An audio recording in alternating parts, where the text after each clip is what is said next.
আমরা যারা আল্লাহকে ভালোবাসে ফেলাই, যারা মুসলমান হই, তারা ইসলামের জন্য টাকা পয়সা কেন জীবনটা দিতেও প্রস্তুত। না না, ঠিক করে না, আপনারা তা না। আপনারা কি তাই বলেন? তাই? যদি তাই হতো, আল্লাহর নিজামের বিরুদ্ধে গিয়ে দেশের পার্লামেন্টকে নর্তকী নায়িকা গায়িকার হাতে ছেড়ে দিতেন না, ঠিক কিনা?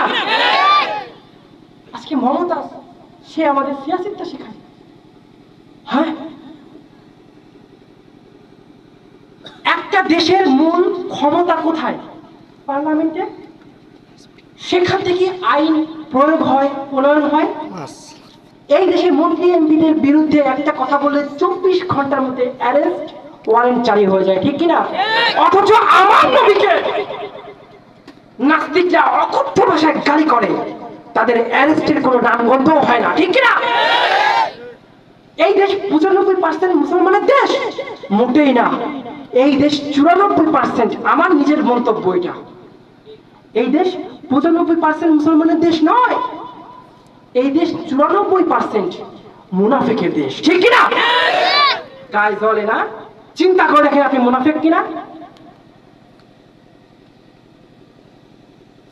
আমার ভাইরা, কথা একটাই, কথা একটাই, এই দেশের জনগণ ইসলামের বিরুদ্ধে কোনো আইন সহ্য করবে না। রিসেন্টলি আপনাদের উন্মুক্ত বিশ্ববিদ্যালয় থেকে পড়ো তোমার প্রভুর নামে, নাকি পড়ো তোমার প্রভুর নামে না, এরকম একটা মানে উঠিয়ে দেওয়া হয়েছে। এটা তো সকল ধর্মের একটা কথা, পড়ো তোমার প্রভুর নামে, এটা আমাদের স্পেশাল প্রথম কোরআনের আয়াত, ঠিক না? সেটাকে উঠিয়ে দেওয়া হলো। খারাপ লাগে? তাহলে কানের মধ্যে হেডফোন দিয়ে গান কেন শোনো? ও আমার যুবক ভাইরা, কানের মধ্যে হেডফোন দিয়ে গান শুনতে শুনতে তুমি ঘুমিয়ে পড়ো। যদি ওই ঘুম আর না ভাঙে, যদি ঘুম না ভাঙে, তাহলে ভেবে দেখো তুমি আল্লাহর সামনে কি মুখ নিয়ে দাঁড়াবা, ঠিক কিনা? ও যুবক ভাইরা, তোমাকে তো দুনিয়াতে গান শোনার জন্য পাঠানো হয় নাই, তোমাকে পাঠানো হয়েছিল ইল্লা লিয়াবুদুন, শুধুমাত্র ইবাদত করার জন্য, ঠিক কিনা? এই যে তুমি গান শোনো, তুমি কি জানো গান শুনলে কি হয়? জানো না। ও আমার যুবক ভাইরা, তোমার মোবাইলে কি কোরআন শোনা যায় না? যায়? যায় কিনা? তোমার মোবাইলে কি ওয়াজ শোনা যায় না?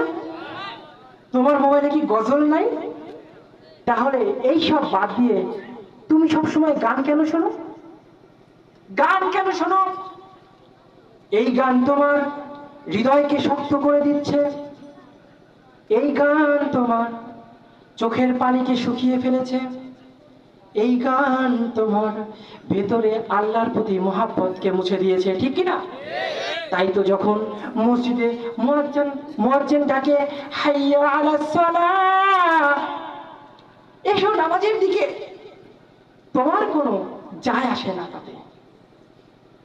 তাতে কোনো তোমার যায় আসে না। কারণ কারণ তোমার অন্তরে আল্লাহর প্রতি কোনো মহাব্বত নেই। তুমি তো আল্লাহর সাথে এমন আচরণ করো যেন বাদাম খেয়ে খোসা যেভাবে ফেলে দেয়, ফু দিয়ে উড়িয়ে দেয়, দেয় না? যুবক, তুমি আল্লাহর সাথে ঠিক এমনটাই আচরণ করো। যখন বিপদে পড়ো, মানুষকে পাঠানোর উদ্দেশ্য এই একটাই, দুনিয়ার বুকে নিজাম কায়েম হবে কার? হুকুমত কায়েম হবে কার? এমনি এমনি কায়েম হবে? এমনি এমনি কায়েম হবে? হুকুমত কায়েম করতে চাও, ইসলামের হুকুমত কায়েম করতে চাও, তাহলে ময়দানে নামো, আন্দোলন করো, গ্রেফতার হও, মাইর খাও, জীবন দাও, রক্ত দাও। তোমার রক্তের বিনিময়ে এই দেশে একদিন ইসলামের পতাকা উড়বেই উড়বে, ঠিক কিনা? সুতরাং কথা পরিষ্কার, এই দেশে একজন মুসলমানও ভাড়াটিয়া নয়। এই দেশে ক্ষমতায় যে থাকবে মুসলমানের জান মান, তাদের মা বোনের ইজ্জত আবরুর নিরাপত্তা দিয়ে তাদের ইমানের হেফাজত করতে হবে, ঠিক কিনা? মুসলমানের ইমানকে আঘাত দিলে কেউ ক্ষমতায় থাকতেও পারবে না, কেউ ক্ষমতায় আসতেও পারবে না। জিন্দেগি মে বন্দেগি তু করনা হে, जिंदगी में बंदगी तू करना है, जिंदगी में बंदगी शर्मिंदा है, जिंदगी में बंदगी शर्मिंदा है, ठीक ना? दुनिया में हो दुनिया का तलबगार न हो, बाजार में तुम खुद से खरीदार न हो, दुनिया में हो दुनिया का तलबगार न हो, बाजार में तुम खुद से खरीदार न हो, ए दुनिया के मिसिले कागज फूल है, ए दुनिया के मिसिले कागज फूल है, जिंदगी में बंदगी तू करना है, जिंदगी में बंदगी तू करना है, जिंदगी में बंदगी शर्मिंदा है, जिंदगी में बंदगी शर्मिंदा है, ठीक है ना? इस्लामी चिंताविद हजरत मौलाना अब्दुल्ला अल मुजाहिद साहेब भारत, हजरत मौलाना अब्दुल्ला अल मुजाहिद साहेब भारत হুজুরকে হুজুরের মূল্যবান বয়ান পেশ করার জন্য মাদ্রাসা কর্তৃপক্ষ থেকে সবিনয়ভাবে অনুরোধ জানাচ্ছি।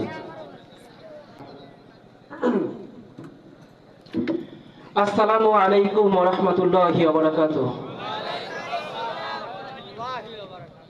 সুনামগঞ্জবাসী কেমন আছেন সবাই? আপনাদের এই অঞ্চলে তো মাঝে বিশাল এক বন্যা হয়েছিল, তাই না? হ্যাঁ, সেই সিজনে আমি এই দেশেই ছিলাম, কয়েকটা প্রোগ্রামও করেছিলাম। আর আপনাদের এখানে ছাতক নামের একটা কোনো জায়গা আছে, ওইখানে মাহফিল ছিল, কিন্তু বন্যার কারণে আসতে পারি নাই। তো কতগুলো প্রোগ্রাম করে কিছু টাকা ছিল আমার কাছে, আর 2-3টা প্রোগ্রাম করে প্রায় 37,000 টাকার মতো আমি এবং আমার যে আলেম যে গ্রুপটা আছে একসাথে করে একটা ছোট পিকআপে চাল আছে না, চাল বস্তা বস্তা ভরে আমরা পাঠাইছিলাম ছোট একটা পিকআপে। কিন্তু এতটাই পোড়া কপাল আমার যে ওই ত্রাণ আর আপনাদের মাঝে আসে নাই, রাস্তা থেকেই ফিরিয়ে দিছে। শুধু আমার একার না, আরো অনেকগুলো গাড়ি প্রশাসন ঢুকতে দেয় নাই। এমনকি এই এলাকায় এমনও নজির মানে আমি শুনেছি, এমনও কথা শুনেছি যে নৌকা ভাড়া যেখানে 100 টাকা, ঠিক তখন নাকি ওই সময়টায় এক একজন 40,000 50,000 করে টাকা চাইছিল, ঠিক কিনা? এটা কি সত্য? সেই সব মাঝিরা আপনাদের এলাকায় কি এখনো আছে কিনা? কত বড় বুকের পাটা, যখন পুরো এলাকাটা আপনার বন্যায় ভেসে যাচ্ছে, ঠিক তখনও তাদের ডাকাতি বন্ধ হয় নাই, ঠিক কিনা? এই সব লোক সমাজের শত্রু, জাতির শত্রু। মানুষের বিপদ থাকলে, বিপদ দেখলে সেই বিপদকে আরো বাড়িয়ে দেয়। এরা মুসলমান নামের কলঙ্ক। আমি এই সুনামগঞ্জের এই মাহফিল এর পক্ষ থেকে তাদের প্রতি প্রচন্ড ঘৃণা এবং প্রতিবাদ জানাচ্ছি। যাক, আলহামদুলিল্লাহ, আপনাদের উপর আল্লাহ তাআলা বড় একটা দুর্যোগ দিয়ে পরীক্ষা করেছেন। আপনারা আল্লাহর পথে থাকেন কিনা। আর আমি আজকে আপনাদের মধ্যে এসে যে আতিথেয়তা আপ্যায়ন পেয়েছি, আলহামদুলিল্লাহ, মন থেকে শুকরিয়া আদায় করছি। আলহামদুলিল্লাহ, আল্লাহ পাক আপনাদের দুর্যোগ পরবর্তী যে সময়টা, যে ক্ষতিটা হয়েছে সেটা হয়তো এখনো পূরণ হয়নি। যে ক্ষতি একবার হয় সেটা সহজে পূরণ হয় না, তাই না? আল্লাহ পাক আপনাদের সেই ক্ষতিটা পূরণ হওয়ার তৌফিক দান করুন, বলে আমিন। আর মূল আলোচনায় ফেরার আগে একটা কথা বলি, আমি তো হিন্দু ব্রাহ্মণ থেকে মুসলিম হয়েছি। আপনাদের মতো বাপ দাদা 14 গোষ্ঠী মুসলমান সেই পরিবারে জন্ম নিয়ে নেই, ঠিক কিনা? তো আমার উপর নানা রকম ভাবে অত্যাচার হয়েছে। 1-2 বছর না, টানা 18টা বছর। কত বছর ভাই? হিসাব করেন, 2003 সালে আমি মুসলমান হয়েছি, এটা 23 সাল, কত বছর হলো? 20 বছর হয়ে গেছে, তাই না? 2 বছর আলহামদুলিল্লাহ সমস্যা হয়নি, 18 বছর তারা আমাকে অত্যাচার করেছে। শারীরিকভাবে, মানসিকভাবে, আর্থিকভাবে, নানা রকম ভাবে তারা অত্যাচার করেছে। অবশেষে তারা যখন দেখলো কোনোভাবেই আর হিন্দু ব্রাহ্মণ ধর্মে ফেরাতে পারলো না, আপনারা জানেন কুফুরি কালাম নামে একটা জিনিস আছে না? এরা আমাকে কুফুরি কালামও করেছে, অর্থাৎ আমাকে মেরে ফেলার জন্য বান মেরেছে। তা সত্ত্বেও আমি বেঁচে আছি আল্লাহ পাকের রহমতে। এবং আমার কথা বলায় আরবি উচ্চারণে একটু সমস্যা হয়, ঠিক আছে? যদি কোনো ভুল ত্রুটি হয় ক্ষমা করে দিবেন তো? আলহামদুলিল্লাহ। তাহলে আল্লাহর নামে শুরু করছি। আলহামদুলিল্লাহ, আলহামদুলিল্লাহ নাহমাদুহু ওয়া নাস্তাঈনুহু ওয়া নাস্তাগফিরুহু ওয়া নু'মিনু বিহি ওয়া নাতাওয়াক্কালু আলাইহি ওয়া নাউযু বিল্লাহি মিন শুরুরি আনফুসিনা ওয়া মিন সাইয়্যাতি আমালিনা। من يهده الله فلا مضل له ومن يضلله فلا هادي له ونشهد أن لا إله إلا الله وحده لا شريك له ونشهد أن سيدنا ومولانا محمد عبده ورسوله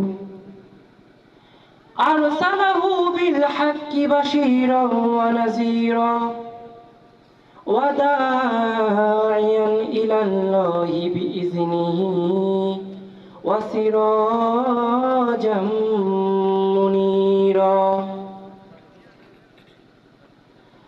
সবাই অন্তর থেকে দরুদ পড়বেন। আল্লাহুম্মা সাল্লি আলা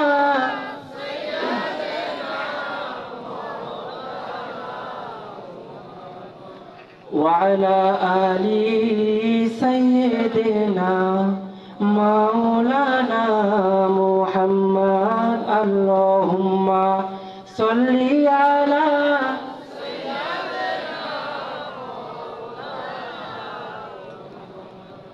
ওয়া আলা আলি সাইয়্যিদিনা মাওলানা মুহাম্মদ। मेरा दिल तरफ रहा है,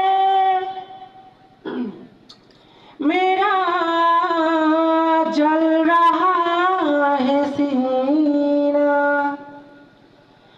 कैसे जाऊं मैं मेरे आका जहाँ है मदीना, कैसे जाऊं मैं मेरे आका जहाँ है मदीना।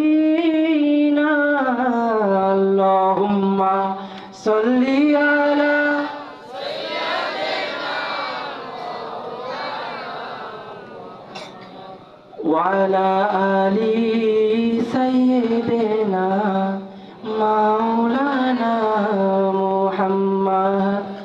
হেরার গুহায় তোমারই ধ্যান, বেশ পারবে। জান্নাত থেকে নামে আল কোরআন, হেরার গুহায় তোমারই ধ্যান।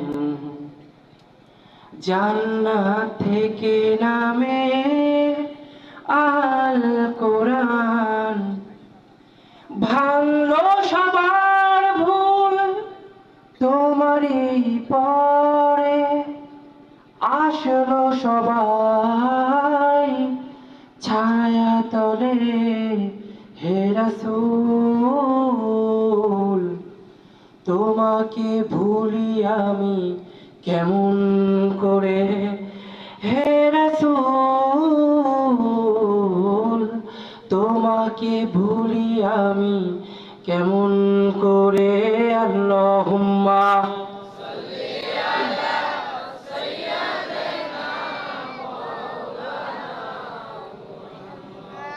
ওয়ালা আলি সাইয়্যিদিনা মাওলানা মুহাম্মদ। আলহামদুলিল্লাহ,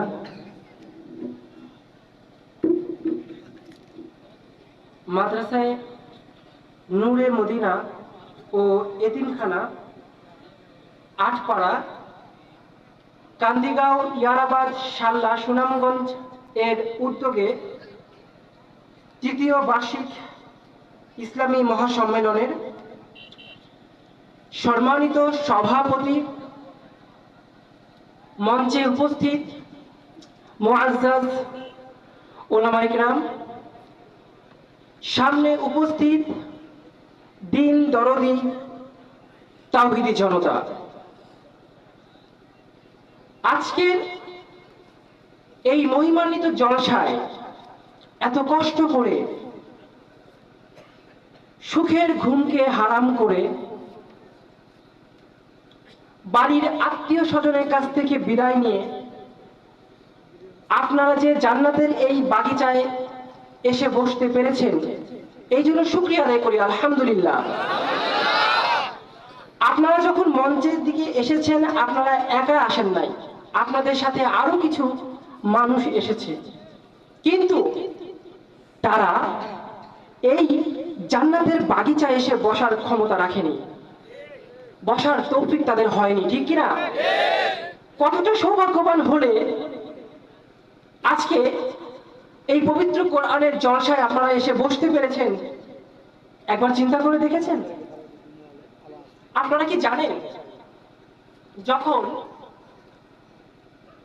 আপনারা এই মঞ্চের দিকে ছুটে আসছিলেন, আমার নবী বলে তখন একজন ফেরেশতা চিৎকার দিয়ে বলছে, হে লোক সকল, তোমরা শোনো, তোমরা যারা কোরআনের জলসায় যাচ্ছ তাদের পিছনের সমস্ত গুনাহকে ক্ষমা করে দেওয়া হলো। শুধু তাই নয়, সেই গুনাহের জায়গাটাকে নেকি দ্বারা পরিবর্তন করে দেওয়া হলো। তো আজকে এই ময়দানে আপনারা এসেছেন, বক্তা খুশি, শ্রোতা খুশি, আল্লাহ খুশি, নারাজ কিন্তু একজন, বলেন তো কে? ওই শয়তান চাইবে আপনার আমার ওই যে ফাঁকা জায়গাটা আছে ওখানে এসে বসে আপনাকে নানা রকম কুমন্ত্রণা দিবে, কুমন্ত্রণা দিয়ে আপনাদেরকে এখান থেকে উঠায় নেওয়ার চেষ্টা করবে। যদি উঠে চলে যান, শয়তান কিন্তু বেজায় খুশি। নারাজ কে? আমরা কি কেউ আল্লাহকে নারাজ করতে চাই? তাহলে ফাঁকা জায়গা রাখা যাবে না, শয়তানের কোনো স্থান আমার মাহফিলে হবে না। সামনে এগিয়ে আসুন, ফাঁকা জায়গা পূরণ করুন, জিকিরে তাড়াতাড়ি এগিয়ে আসুন, বলুন লা ইলাহা, এগিয়ে আসুন, এগিয়ে আসুন।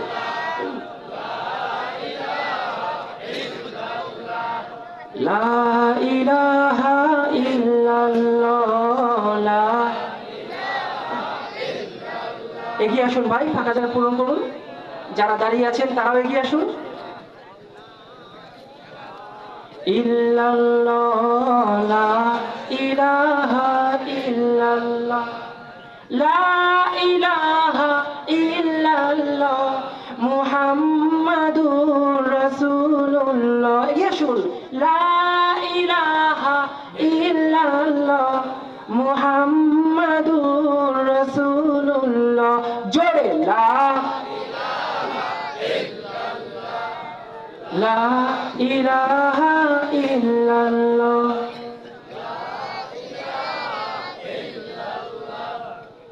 ফাঁকা জায়গা পূর্ণ হয় নাই এখনো, শয়তানের কোনো স্থান হবে না ভাই। যেখানে যেখানে জায়গা ফাঁকা চলে আসুন। লা ইলাহা, আপনার যান না, ভিতরে বসে পড়ুন, জায়গা আছে, বসে পড়ুন। লা ইলাহা ইল্লাল্লাহ মুহাম্মাদুর রাসূলুল্লাহ সাল্লাল্লাহু। আলহামদুলিল্লাহ। আমার ভাইরা, একটু চারিদিকে তাকিয়ে দেখুন,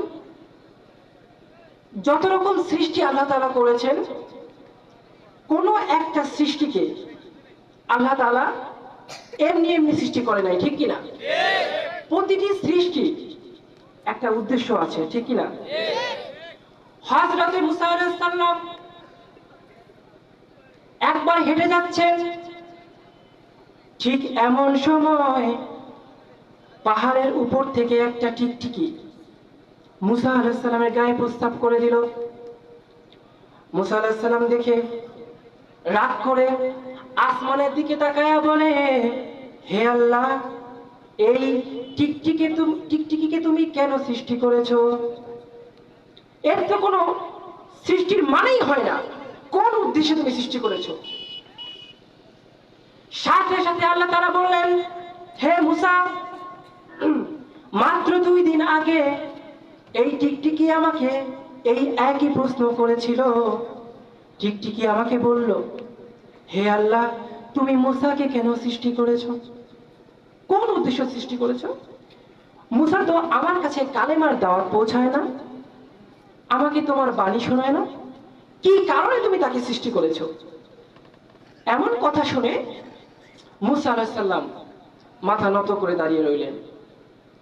আল্লাহ তাআলা বললেন, হে মুসা, তুমি যা দেখো পৃথিবীতে, যত সৃষ্টি দেখো, প্রতিটা সৃষ্টির একটা উদ্দেশ্য আছে, ঠিক কিনা বলেন? এই কথা চিন্তা করতেছিল একজন আল্লাহর ওলি বট গাছের নিচে বসে। কোথায় ভাই?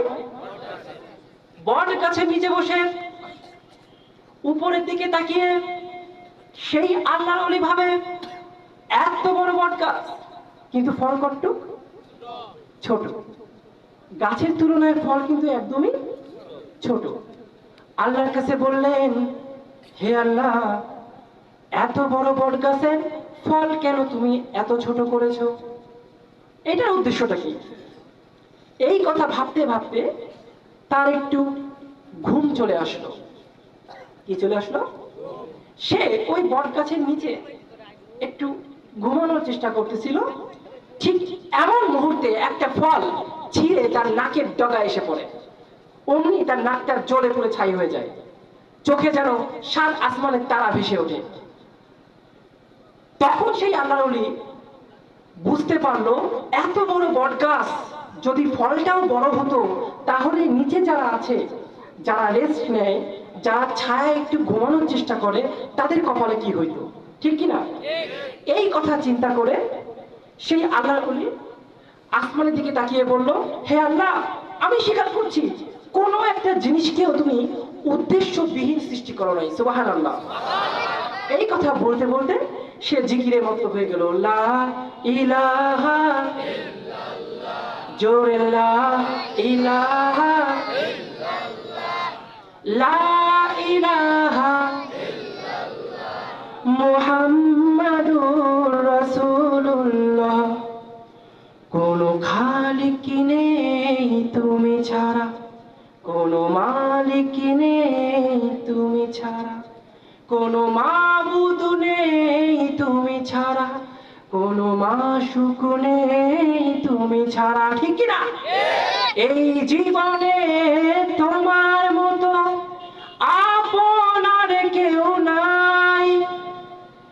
এখানে ওখানে সবখানে শুধু তোমাকে খুঁজে বেড়াই, তোমার জিকির মন হয় উতলা, লা ইলাহা জোরে জোরে লা ইলাহা ইল্লাল্লাহ, লা ইলাহা ইল্লাল্লাহ মুহাম্মাদুর রাসূলুল্লাহ, লা ইলাহা ইল্লাল্লাহ মুহাম্মাদুর রাসূলুল্লাহ। খারাপ লাগে? ভালো লাগে? আমার আল্লাহ তাআলা বলছেন ওমা খালাকতুল জিন্না ওয়াল ইনস, মানুষ জিন আর মানুষকে আমি সৃষ্টি করেছি ইল্লা লিয়াবুদুন। ওই যে বললাম উদ্দেশ্য, প্রতিটা সৃষ্টির একটা উদ্দেশ্য আছে। তাহলে মানুষকে এবং জিনকে আল্লাহ সৃষ্টি করেছে, উদ্দেশ্য তো একটা আছে, তাই না? ঠিক কি না? সেই উদ্দেশ্যটা কি আল্লাহ তাআলা এই আয়াতের মধ্যে এটা বর্ণনা দিয়ে দিয়েছেন। আজকে এই সুন্দর রজনীতে আমি চেষ্টা করব এই আয়াতের উপর কিছু কথা বলার জন্য। থাকবেন তো শেষ পর্যন্ত আমার সাথে?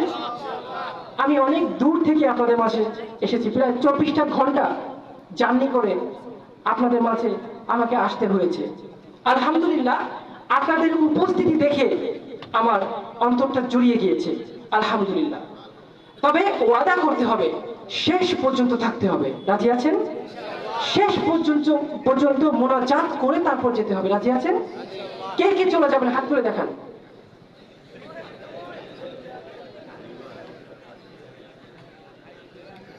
আপনারা চলে যাবেন? আলহামদুলিল্লাহ। সবাই থাকবেন তো? এই দেশের জনগণ কিন্তু ওয়াদা দিয়ে ওয়াদা রাখে না, ঠিক কিনা? এই দেশের জনগণ আলেমদের পিছনে থাকে, বলে হুজুর আপনি এগিয়ে চলুন, আমরা আছি আপনার সাথে। কিন্তু ইসলামের হুকুমত কায়েম করার জন্য, ইসলামী ইমারত কায়েম করার জন্য যখন তাদের উপর ঝড় আসে তখন আর কাউকে খুঁজে পাওয়া যায় না, ঠিক কিনা? এর বাস্তব উদাহরণ দেখতে হলে কাশিমপুর কারাগারের দিকে তাকান। বিস্তারিত বললে আবার কারো কারো গায়ে লাগবে। কত বড় হতভাগা জাতি এই বাংলাদেশের মানুষ, সারা বিশ্বের বিখ্যাত একজন, যিনি জেলের মধ্যে থেকে 12 বছর জেলের মধ্যে থেকে ধুকে ধুকে মৃত্যুবরণ করলো, ঠিক কিনা? আপনারা ওয়াদা দিয়েছিলেন জনগণের সাথে আছেন, আলেম ওলামাদের সাথে আছেন, কিন্তু শেষ পর্যন্ত আপনাদের কাউকে আর খুঁজে পাওয়া যায় না। মুমিন কখনো এমন হয় না ভাই। মুমিন যেটা বলে জীবন দিয়ে হইলেও সেটাকে রক্ষা করে, ঠিক কিনা? ওয়াদা করলেন আলেমদের সাথে থাকবেন, জীবন বাজি রেখে হলেও তাদের সাথে থাকবেন তো? কে কে থাকবেন হাত তুলে আল্লাহকে দেখান। আলহামদুলিল্লাহ, হাত নামান। অত্যন্ত ব্যথা যন্ত্রণা নিয়ে আমি কথাগুলো বলছি। একটা দেশকে যখন আল্লাহ ধ্বংস করে দেওয়ার নিয়াত করেন, যে ওই দেশকে আমি ধ্বংস করে দেব, তখন সেই দেশের আলেমদের উপর আঘাত আসতে শুরু করে, ঠিক কিনা? মাঝে বিশাল করোনা হলো, আমাদের ভারতের নাক দিয়ে যেন পানি বেরোচ্ছিল এমন অবস্থা। শুধু তাই নয়, বড় বড় উন্নত রাষ্ট্র, উন্নত কান্ট্রি, আপনারা চিকিৎসার জন্য যেখানে যান, মালয়েশিয়া, থাইল্যান্ড, ইংল্যান্ড, ঠিক কিনা? তাদের অবস্থা কি ছিল একবার চিন্তা করেছেন? অথচ জনবহুল এই দেশে করোনা তেমন কিছুই করেনি, ঠিক কিনা? এটা কি কোনো নেতা নেত্রীর পাওয়া? বলেন। করোনা আপনাদের উপর কোনো আঘাত হানে নাই, তার একটাই কারণ, এই দেশের মাটির নিচে শুয়ে আছে কয়জন আউলিয়া? 360 আউলিয়া। এই দেশের আনাচে কানাচে এই যে বসন্তকাল, আমরা বলি ইবাদতের বসন্তকাল, শীতকাল হচ্ছে মুমিনের জন্য ইবাদতের কি বসন্তকাল। শীতকালে এই যে আনাচে কানাচে, এখন তো পুরো বছরই আনাচে কানাচে মাহফিল হয়, এই যে কোরআনের তাফসীর হয়, ওয়াজ হয়, ইসলামী সম্মেলন হয়, ইসলামী জলসা হয়, এই কারণেই আল্লাহ তাআলা মাফ করে দিয়েছেন। আছে হাজার হাজার মাদ্রাসা, ছোট ছোট বাচ্চা, লাখো লাখো হাফেজ, লাখো লাখো আলেম এই দেশে আছে, ঠিক কিনা? এই কারণে এত মসজিদ, এই কারণেই আল্লাহ তাআলা আপনাদের ক্ষমা করে দিয়েছেন। তা না হলে এই দেশের জনগণের উপর কি ছিল সেটা একবার চিন্তা করে দেখেন। যদি করোনা সেইভাবে আঘাত হানত, 100%-এর মধ্যে 90% লোক মারা যেত, ঠিক কিনা? আলহামদুলিল্লাহ, তো ওয়াদা করেছেন শেষ পর্যন্ত থাকবেন, থাকতে হবে। কিন্তু প্রিয় ভাইরা, এই ছোট্ট জিন্দেগি শুধুমাত্র বন্দেগি করার জন্য। কি করার জন্য? বন্দেগি মানে ইবাদত। जिंदगी में बंदगी तू करना है, जिंदगी में बंदगी तू करना है, जिंदगी बे बंदगी शर्मिंदा है, जिंदगी बे बंदगी शर्मिंदा है, ठीक है ना? दुनिया में हो दुनिया का तलबगार न हो, बाजार में तुम खुद से खरीदार न हो, दुनिया में हो दुनिया का तलबगार न हो, बाजार में तुम खुद से खरीदार न हो, ए दुनिया के मिसिले कागज फूल है, ए दुनिया के मिसिले कागज फूल है, जिंदगी में बंदगी तू करना है, जिंदगी में बंदगी तू करना है, जिंदगी में बंदगी शर्मिंदा है, जिंदगी में बंदगी शर्मिंदा है, ठीक है ना? খারাপ লাগে? খারাপ লাগে? তাহলে কানের মধ্যে হেডফোন দিয়ে গান কেন শোনো? ও আমার যুবক ভাইরা, কানের মধ্যে হেডফোন দিয়ে গান শুনতে শুনতে তুমি ঘুমিয়ে পড়ো। যদি ওই ঘুম আর না ভাঙে, যদি ঘুম না ভাঙে, তাহলে ভেবে দেখো তুমি আল্লাহর সামনে কি মুখ নিয়ে দাঁড়াবা, ঠিক কিনা? এখন তো মৃত্যুর কোনো গ্যারান্টি নাই, আগেও ছিল না, আর এখন তো মোটেই নাই, ঠিক কিনা? ও আমার যুবক ভাইরা, চারিদিকে তাকায় দেখো, যত যুবক, যত মানুষ মারা যায় এখন অধিকাংশই কিন্তু তোমার মতো যুবক, ঠিক কিনা? গাড়ির নিচে পড়ে মরল কে? তোমার মতো যুবক। আগুনে পুড়ে মরল কে? তোমার মতো যুবক। পানিতে ডুবে মরল কে? তোমার মতো যুবক।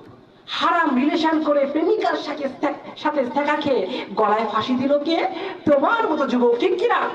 বুড়ো ধুরো এখন কম মরে, মরে বেশি কারা বলেন? যুবকরা। আমি কি মিথ্যা বলছি বলেন? আমার ভাইরা, ও যুবক ভাইরা, তোমাকে তো দুনিয়াতে গান শোনার জন্য পাঠানো হয় নাই, তোমাকে পাঠানো হয়েছিল ইল্লা লিয়াবুদুন, শুধুমাত্র ইবাদত করার জন্য, ঠিক কিনা? এই যে তুমি গান শোনো, তুমি কি জানো গান শুনলে কি হয়? জানো না। ও আমার যুবক ভাইরা, তোমার মোবাইলে কি কোরআন শোনা যায় না? যায়? যায় কিনা? তোমার মোবাইলে কি ওয়াজ শোনা যায় না? তোমার মোবাইলে কি গজল নাই? তাহলে এই সব বাদ দিয়ে তুমি সবসময় গান কেন শোনো? গান কেন শোনো? এই গান তোমার হৃদয়কে শক্ত করে দিচ্ছে, এই গান তোমার চোখের পানিকে শুকিয়ে ফেলেছে, এই গান তোমার ভেতরে আল্লাহর প্রতি মহাব্বতকে মুছে দিয়েছে, ঠিক কি না? তাই তো যখন মসজিদে মুয়াজ্জিন ডাকে হাইয়া আলাস সালাহ, এসো নামাজের দিকে, তোমার কোনো যায় আসে না, তাতে কোনো তোমার যায় আসে না। কারণ কারণ তোমার অন্তরে আল্লাহর প্রতি কোনো মহাব্বত নেই। তুমি তো আল্লাহর সাথে এমন আচরণ করো যেন বাদাম খেয়ে খোসা যেভাবে ফেলে দেয়, ফু দিয়ে উড়িয়ে দেয়, না? যুবক, তুমি আল্লাহর সাথে ঠিক এমনটাই আচরণ করো। যখন বিপদে পড়ো আল্লাহকে ডাকো, ঠিক কি না? আল্লাহ যখন বিপদ থেকে উদ্ধার করে দেয়, আল্লাহকে ভুলে যাও। আল্লাহর প্রতি এমন অপমান করার কারণে তোমাদের কপালে এখন অধিকাংশ সময় অপমৃত্যুর ঘটনা ঘটছে, ঠিক কি না? যে মোবাইল আমাকে বক্তা বানিয়েছে, যেই মোবাইলের মাধ্যমে আমরা কোরআন পড়ি, যেই মোবাইলের মাধ্যমে আমরা হাদিস পড়ি, যেই মোবাইলের মাধ্যমে আমরা আকাবিরদের ওয়াজ শুনি, সেই একই মোবাইল তোমার হাতে আছে না? বলো, আছে না? কিন্তু তুমি তোমার ওই মোবাইলটাকে গজব বানায় ফেলাইছো।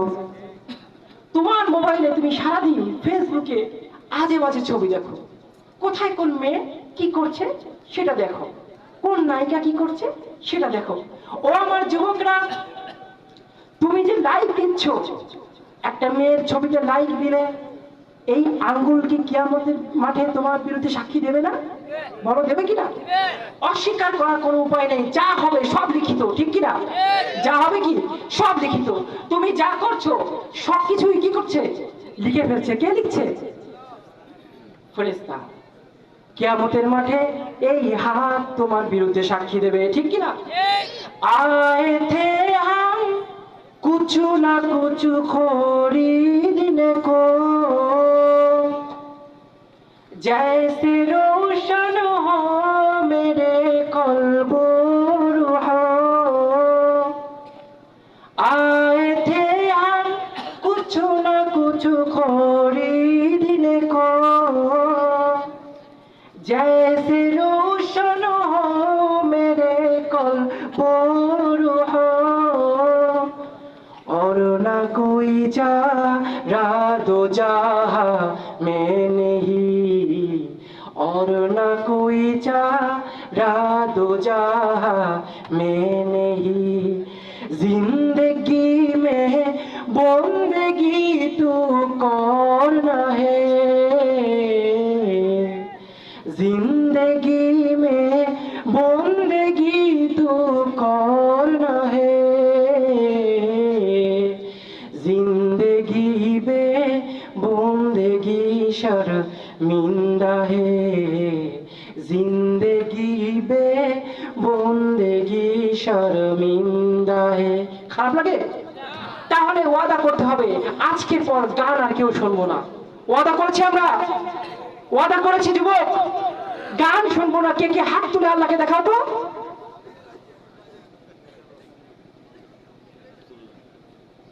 আপনারা শুনবেন না গান?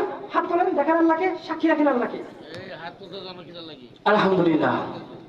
এই গান তোমার জীবনকে ধ্বংস করে দিচ্ছে। হাত তোলা তো খারাপ জিনিস, শুনলে বড় খাস করে খারাপ হইব না। আলহামদুলিল্লাহ। কইটা হাত তুলে লাই, এবার তো গান বাজাই ভাই,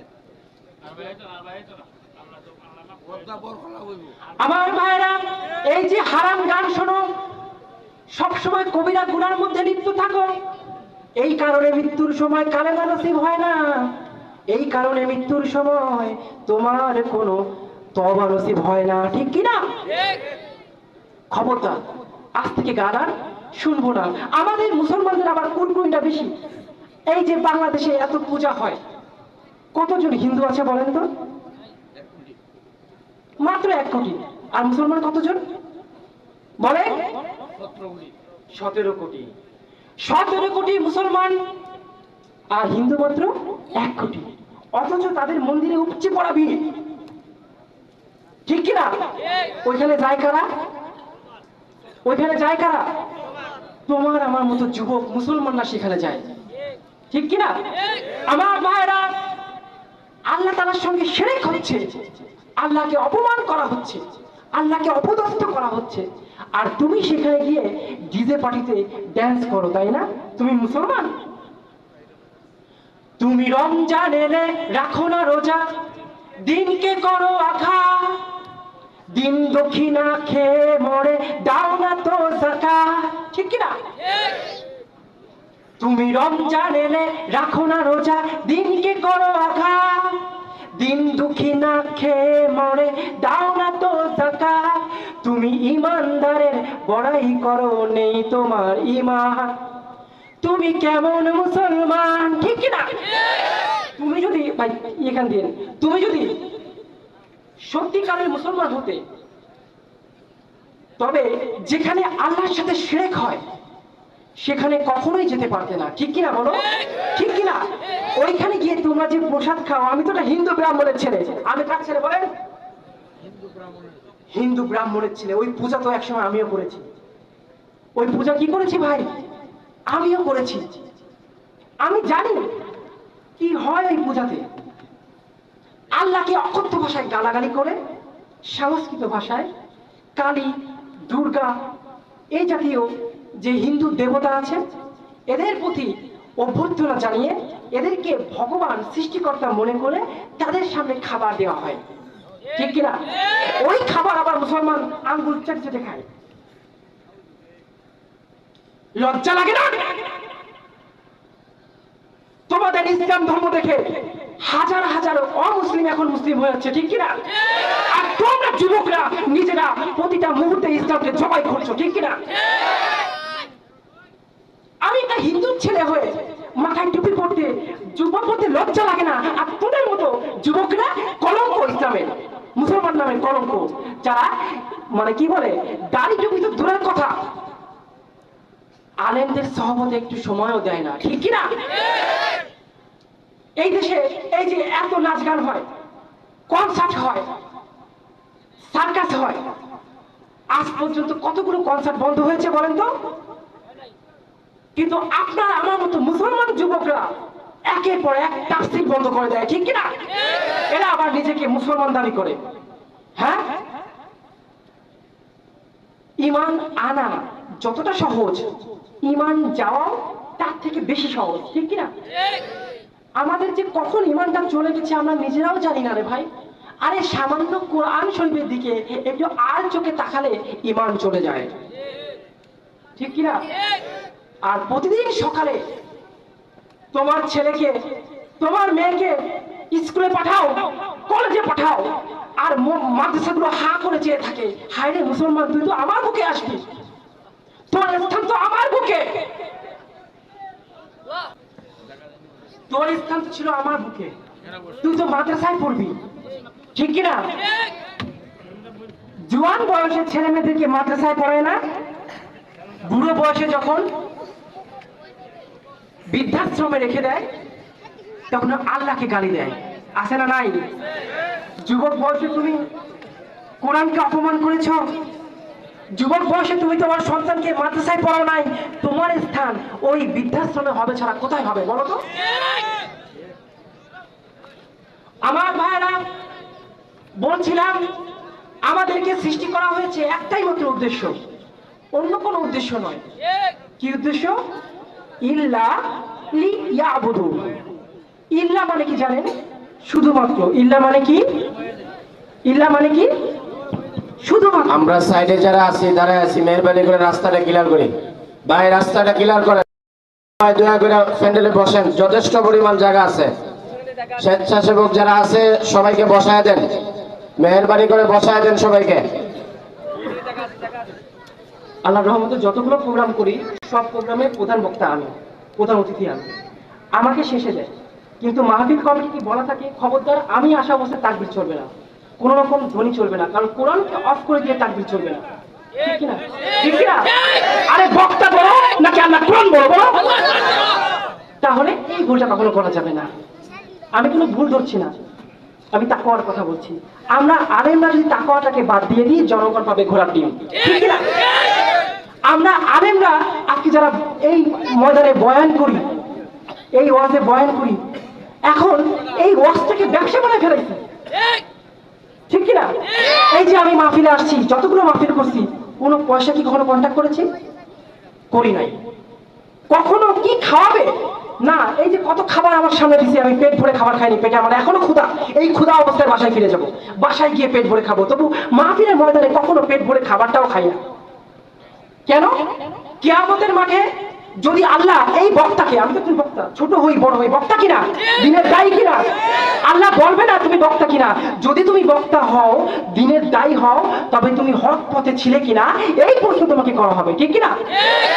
কিয়ামতের মাঠে যখন জাহান্নামের ফয়সালা আমার জন্য হয়ে যাবে, যখন নেকির দাড়িপাল্লা আমার জন্য কমে যাবে, আমার জন্য হালকা হয়ে যাবে, মনে রাখবেন কিয়ামত, হাসর হচ্ছে আমাদের বিবেক। হাসর কি?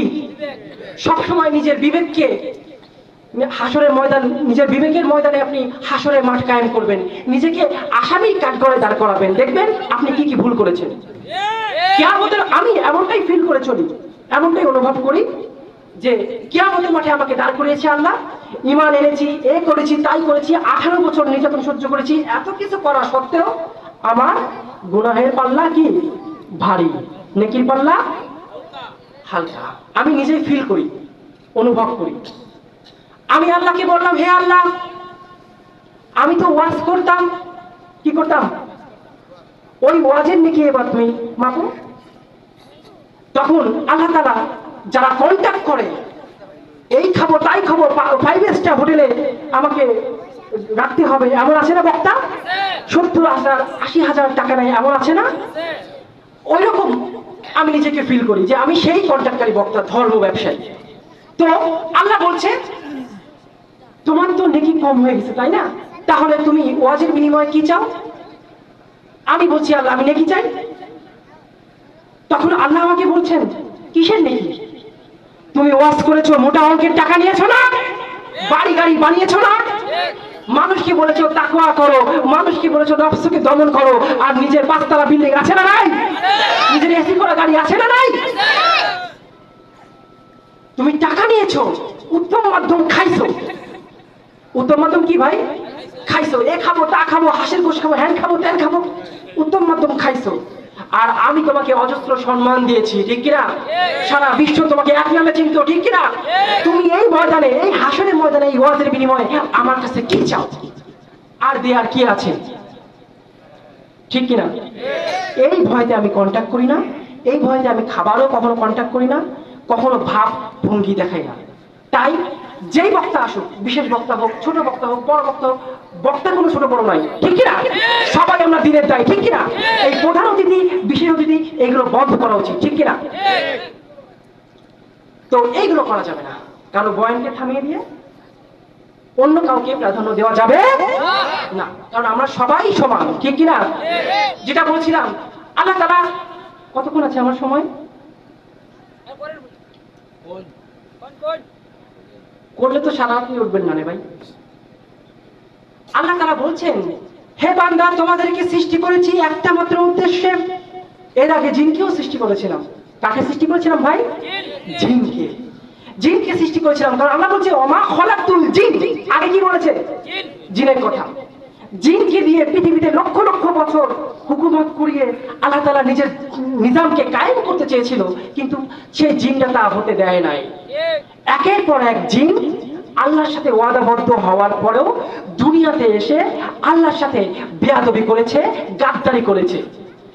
এক পর্যায়ে আল্লাহ তাআলার ধৈর্য আছে, ঠিক না? আল্লাহ ধরে ধরে ধরে না, ধরলে কিন্তু আল্লাহ ছাড়ে না, জিনদেরকে ধ্বংস করে দিল। তারপর না পৃথিবীর বুকে মানুষকে পাঠানো হলো, ঠিক কিনা? তো মানুষকে পাঠানোর উদ্দেশ্য এই একটাই, দুনিয়ার বুকে নিজাম কায়েম হবে কার? হুকুমত কায়েম হবে কার? এমনি এমনি কায়েম হবে? এমনি এমনি কায়েম হবে? হুকুমত কায়েম করতে চাও, ইসলামের হুকুমত কায়েম করতে চাও, তাহলে ময়দানে নামো, আন্দোলন করো, গ্রেফতার হও, মাইক খাও, জীবন দাও, রক্ত দাও। তোমার রক্তের বিনিময়ে এই দেশে একদিন ইসলামের পতাকা উড়বেই উড়বে, ঠিক কিনা? সুতরাং কথা পরিষ্কার, এই দেশে একজন মুসলমানও ভাড়াটিয়া নয়। এই দেশে ক্ষমতায় যে থাকবে, মুসলমানের জান মান তাদের মা বোনের ইজ্জত আবরুর নিরাপত্তা দিয়ে তাদের ইমানের হেফাজত করতে হবে, ঠিক কিনা? মুসলমানের ইমানকে আঘাত দিলে কেউ ক্ষমতায় থাকতেও পারবে না, কেউ ক্ষমতায় আসতেও পারবে না। কারণ আমরা মুসলমান, আমরা মাথা দিতে রাজি আছি, ইমান দিতে রাজি না। আমরা না খেয়ে থাকতে রাজি আছি, আল্লাহকে ভুলে একদিন থাকতেও রাজি না। সবাই আল্লাহ তাআলার পক্ষে থাকবো তো? ইসলামের পক্ষে থাকবো তো? আল্লাহ কবুল করুন, বলেন আমিন। বলছিলাম আমার কি 1 ঘন্টা হয়েছে ভাই? দেখেন তো 45, আরো 15 মিনিট বয়ান করবো। আমার ভাইরা, বলছিলাম আপনাকে আমাকে সৃষ্টি করা হয়েছে অন্য কোনো কারণে নয়, অনেক মোহাব্বত নিয়ে, অনেক আশা নিয়ে, অনেক ভালোবাসা নিয়ে আপনাকে সৃষ্টি করেছেন কে? আল্লাহ। সুতরাং এই পৃথিবীর বুকে বাঁচতে হলে ইমানকে হেফাজত করতে হবে, আর ইবাদত কিন্তু করতে হবে, ঠিক কিনা? আজাজিল এই কাজটা করেছিল। আমি মুসলমান হওয়ার পরে আজাজিলের জীবন কাহিনীটা পড়ি। আমাকে যখন বান মারা হলো, এবার নিজের জীবন কাহিনী সামান্য বলবো, কারণ অসংখ্য রিকোয়েস্ট আসছে আমার কাছে, অসংখ্য রিকোয়েস্ট। হ্যাঁ বলছি তো, বলছিলাম যে আমি মুসলমান হওয়ার পরে আমাকে অনেক খোঁজাখুঁজি করা হলো। বয়স তখন মাত্র 11 বছর। কত বড় বলেন? 11 বছর বয়স। অনেক খোঁজাখুঁজি করার পরেও আমাকে পায় না, কোথাও পায় না। এক পর্যায়ে তারা আমাকে বান মারলো। বান আছে না নাই? অস্বীকার করার উপায় আছে? আমার নবীকে বান মারা হয়েছিল না? এই বান মারার পরে যেই ছাত্র আমি খুব ভালো ছিলাম, মাত্র 3 মাসের মধ্যখানেই ধীরে ধীরে পড়াশোনা থেকে আমার মন উঠে যেতে লাগলো। কি বলেন?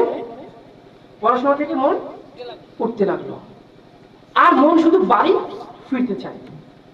কিন্তু ঠিক তেমন অবস্থায় একদিকে আমি আধা পাগল হয়ে গেছি। কি ভাই?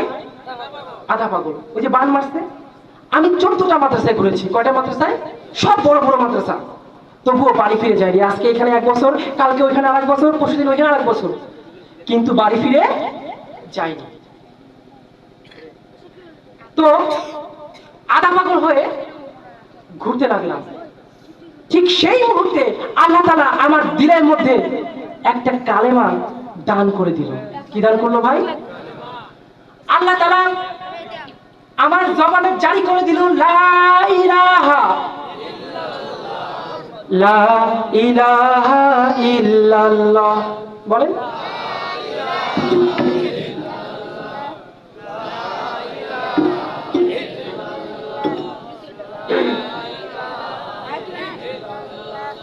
লা ইলাহা ইল্লাল্লাহ, লা ইলাহা ইল্লাল্লাহ, লা ইলাহা ইল্লাল্লাহ। জোরে লা ইলাহা ইল্লাল্লাহ, লা ইলাহা ইল্লাল্লাহ, লা ইলাহা ইল্লাল্লাহ, লা ইলাহা ইল্লাল্লাহ।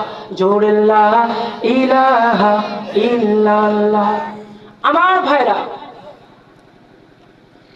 একদিকে আমাকে বান মারা হলো, অপরদিকে আল্লাহ আমার ইবাদত বাড়িয়ে দিলেন। কি বাড়িয়ে দিলেন?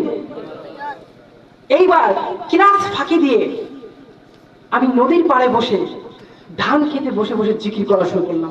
24টা ঘন্টা জিকির। সুবহানাল্লাহ কইবেন না? আজকে 18 বছর ধরে জিকির করে আসছি। ওই জিকিরের কারণে এই বান আমাকে মেরে ফেলতে গিয়েও পারে নাই। বান একটা না 3টা মারছে। কয়টা? প্রথমে বাড়ি ফিরাই নেওয়ার জন্য, যখন ফিরি নাই তখন পাগল বানাই দিচ্ছে। তারপর আল্লাহ তাআলা সুস্থ রেখেছেন। অবশেষে এই রিসেন্টলি আমাকে মেরে ফেলার চেষ্টা করা হয়েছে। যেহেতু আমরা ব্রাহ্মণ, আমরা কি ব্রাহ্মণ, আমরা তান্ত্রিক, আমরা কি তান্ত্রিক, যাকে তাকে যখন তখন আমরা প্যারালাইজ করে ফেলতে পারি। আমিও পারি, শিখেছি তার কাছ থেকে। কিন্তু এটা হারাম, ঠিক কিনা? শুধু হারাম না, যে ব্যক্তি জেনে শুনে এই কুফরি কালাম করে বা করায় এদের তওবা কখনোই কবুল হয় না, তওবা নসিবও হয় না, ঠিক কিনা? আজকে আপনাদের মধ্যে অসংখ্য ব্যক্তি আছে, হুজুর আমার স্ত্রী বাচ্চা আছে না, একটা তাবিজ দেন, আছে না নাই? আরো তো অনেক কিছু আছে আপনাদের এলাকায় দেখছি। তো এইগুলো কখনোই করবেন না, এগুলো শিরক। এগুলো কি ভাই? এগুলো করলে ঈমান থাকবে? আমি আধা পাগল হয়ে ঘুরে বেড়াচ্ছি এইভাবে বিভিন্ন মাদ্রাসার দুয়ারে দুয়ারে, কিন্তু আমার ইবাদত ছিল খুব শক্ত মজবুত। কি ছিল? সেই কারণেই আজও ইসলামের উপর টিকে আছি। না হলে এই বর্তমান যুগে 18টা বছর না, 3 সাল থেকে 20 সাল, কত কত বছর, 23 সাল, 20 বছর, 20 বছর এত যন্ত্রণা কেউ সহ্য করার ক্ষমতা রাখে না। আল্লাহ তাআলা স্পেশাল পাওয়ার না দিলে, রহমত না দিলে এটা সম্ভব না। অবশেষে বাড়ি ফিরে গেলাম। অবশেষে কি দাওরা ফারেক হয়নি তখন। তখন আমি শহরে জামের ছাত্র, খুব নিম্নমানের ছাত্র। ওই যে পড়াশোনা ঢোকে না, কিন্তু আমার ইবাদত, শিক্ষকের প্রতি ভালোবাসা, শ্রদ্ধা, ভক্তি খুব হাই লেভেলের ছিল। কি ছিল ভাই? বাড়ি ফিরে যাওয়ার পরে তারা কিন্তু হাতে মারে নাই, ভাতে মেরেছে। শিক্ষিতরা কিসে মারে ভাই? হাতে মারে না, ভাতে মারে, তাই না? আমাকে একটা ঘরে আটকে রাখলো দিনের পর দিন, না খেয়ে খেয়ে। আজকে আমি সেই দিনগুলোর কথা মনে পড়লে টপ টপ করে চোখ থেকে পানি পড়ে। কতদিন যে না খেয়ে থেকেছি। দিনের পর দিন আমাকে নির্যাতন করা হতো। এক পর্যায়ে একদিকে বান, অপর দিকে নির্যাতন। একটা মানুষ কতক্ষণ সহ্য করতে পারে? কি আমি আস্তে আস্তে আমার আমল ছুটে গেল। কি কি গেল ভাই? জিকির ছুটে গেল, আমল সব ছুটে গেল। এইভাবে কাটলো আরো 6 বছর। কয় বছর? 6 বছরের মধ্যে আমি কোনোদিন আল্লাহকে একটা সেজদা দিইনি, কোনোদিন আল্লাহকে সেজদা দিই আমার ইচ্ছাকৃত হবে না। আপনি কি জানেন, বান মারা অবস্থায় যদি কারো মৃত্যুবরণ হয়, কিয়ামতের মাঠে আল্লাহ তাকে মাফ করে দিবে, শাহাদাতের মর্যাদা পাবে। সুবহানাল্লাহ। আমি এখনো সেই বানের ভুক্তভোগী। আমার কোরআন এতটাই সহি ছিল যে আমি অনেক বড় বড় বিভাগীয় পর্যায় পর্যন্ত প্রথম না হতে পারলেও দ্বিতীয় হয়েছে। তো দ্বিতীয় হওয়া কি খারাপ কোনো বিষয়? কিন্তু আজ কোরআনটা আমার উচ্চারণই হতে চায় না। দেখেছেন, একটা মানুষ ঢুকে ঢুকে মৃত্যুর দিকে এগিয়ে যাচ্ছে, তবু আল্লাহকে ছেড়ে যায় না। আমি আমার আল্লাহকে এত ভালোবাসি, আমি আল্লাহকে এতটাই ভালোবাসি, আল্লাহকে আমি প্রায় বলি, এখনো বলি, আল্লাহ আমি তো কোনো সম্পত্তির লোভে মুসলমান হইনি, আমি তো তোমাকে ভালোবেসে ফেলেছিলাম, সেই জন্য আর ফিরে যেতে পারিনি। ঠিক কিনা? আল্লাহর মুহাব্বতে পাগল হয়েছি বিদায় আজও সহায় সম্পত্তির কোন লোভ আমার অন্তরে বাসা বাঁধে। গত একটা মাহফিলে আমি কন্ট্যাক্ট করি না, খুশি হয়ে যা দেয়, যাওয়া আসার খরচ বাদ দিয়ে বলেছিল, হুজুর আপনাকে এই দেব। আমি আসলাম, মাহফিল করলাম, যাওয়ার পথে টাকা কি দিল আমি তো গুনি নাই। রাস্তায় বাসে ওঠার সময় টাকা গুনে দেখি 1000 টাকা কম আছে। কি আছে? আচ্ছা, অন্য কোনো বক্তা হইলে এই কমিটিকে উত্তম মাধ্যম গালিগালা শুরু করতো মনে মনে, কিন্তু আমি বললাম আলহামদুলিল্লাহ, আল্লাহ তাআলা এই কমিটির ওসিলায় 1000 টাকা আমার ওই পারের ব্যাংকে জমা করে দিছে। ঠিক কিনা? আমি খুশি হয়েছি। আমরা যারা আল্লাহকে ভালোবাসে ফেলাই, যারা মুসলমান হই, তারা ইসলামের জন্য টাকা পয়সা কেন, জীবনটা দিতেও প্রস্তুত। না না, ঠিক করেন না, আপনারা তা না। আপনারা কি তাই বলেন? তাই? যদি তাই হতো, আল্লাহর নিজামের বিরুদ্ধে গিয়ে দেশের পার্লামেন্টকে নর্তকী, নায়িকা, গায়িকার হাতে ছেড়ে দিতেন না। ঠিক কিনা? আজকে মমতা সে আমাদের সিয়াসিতটা শেখায়। হ্যাঁ, একটা দেশের মূল ক্ষমতা কোথায়? পার্লামেন্টে। সেখান থেকে আইন প্রয়োগ হয়, প্রণয়ন হয়, এই দেশে মন্ত্রী এমপিদের বিরুদ্ধে একটা কথা বললে 24 ঘন্টার মধ্যে অ্যারেস্ট ওয়ারেন্ট জারি হয়ে যায়, ঠিক কিনা? অথচ আমার নবীকে নাস্তিকরা অকথ্য ভাষায় গালি করে, তাদের অ্যারেস্টের কোনো নামগন্ধও হয় না, ঠিক কিনা? এই দেশ 95% মুসলমানের দেশ? মোটেই না। এই দেশ 94%। আমার নিজের মন্তব্য এটা। এই দেশ 95% মুসলমানের দেশ নয়, এই দেশ 94% মুনাফিকের দেশ, ঠিক কিনা? গায়ে জ্বলে না? চিন্তা করে দেখেন আপনি মুনাফিক কিনা। আমার ভাইরা, কথা একটাই, কথা একটাই, এই দেশের জনগণ ইসলামের বিরুদ্ধে কোনো আইন সহ্য করবে না। রিসেন্টলি আপনাদের উন্মুক্ত বিশ্ববিদ্যালয় থেকে পড়ো তোমার প্রভুর নামে, নাকি পড়ো তোমার প্রভুর নামে না, এরকম একটা মানে উঠিয়ে দেওয়া হয়েছে। এটা তো সকল ধর্মের একটা কথা, পড়ো তোমার প্রভুর নামে, এটা আমাদের স্পেশাল প্রথম কোরআনের আয়াত, ঠিক না? সেটাকে উঠিয়ে দেওয়া হলো। যেখানে 95% মুসলমান, সেখানে মদ খেতে বাধা আছে, কিন্তু মদের লাইসেন্স হতে বাধা নাই, ঠিক কিনা? প্রতিটা ব্যক্তি মেয়েদের এই জঘন্য কাজগুলো, ব্যবসা, দেহ ব্যবসা, এই দেশের আনাচে কানাচে যেন ছড়িয়ে পড়েছে, ঠিক কিনা? এই দেশে, শুধু এই দেশ না, ওই দেশে আমরা বিয়ে করতে গেলে বয়স হয় কত? 18 বছর আর 21 বছর। কিন্তু পঞ্চম শ্রেণীতে থাকা অবস্থায় প্রেম করো, কোনো আপত্তি নাই, ঠিক কিনা? এইসব ইসলামের বিরুদ্ধে আইন। এইসব কি ভাই? ইসলামের বিরুদ্ধে আইন। আমার ভাইরা, কথা আর বাড়াবো না, শেষ করে দেব। শুধু একটাই মাত্র কথা, একটাই মাত্র অনুরোধ, আপনাকে সৃষ্টি কেন করা হয়েছে সেটা মনে রাখেন। আপনাকে সৃষ্টি করেছে কেন এটা মনে রাখেন, আর কোনো কথা নাই। যতটুকু বললাম, আল্লাহ তাআলা প্রথমে আমাকে এবং আমার সামনে উপস্থিত সকল মুসলমান ভাইদেরকে পালন করার তৌফিক দান করুন। জোরে বলেন আমিন। ওয়া আখিরি দাওয়ানা আলহামদুলিল্লাহি রাব্বিল আলামিন।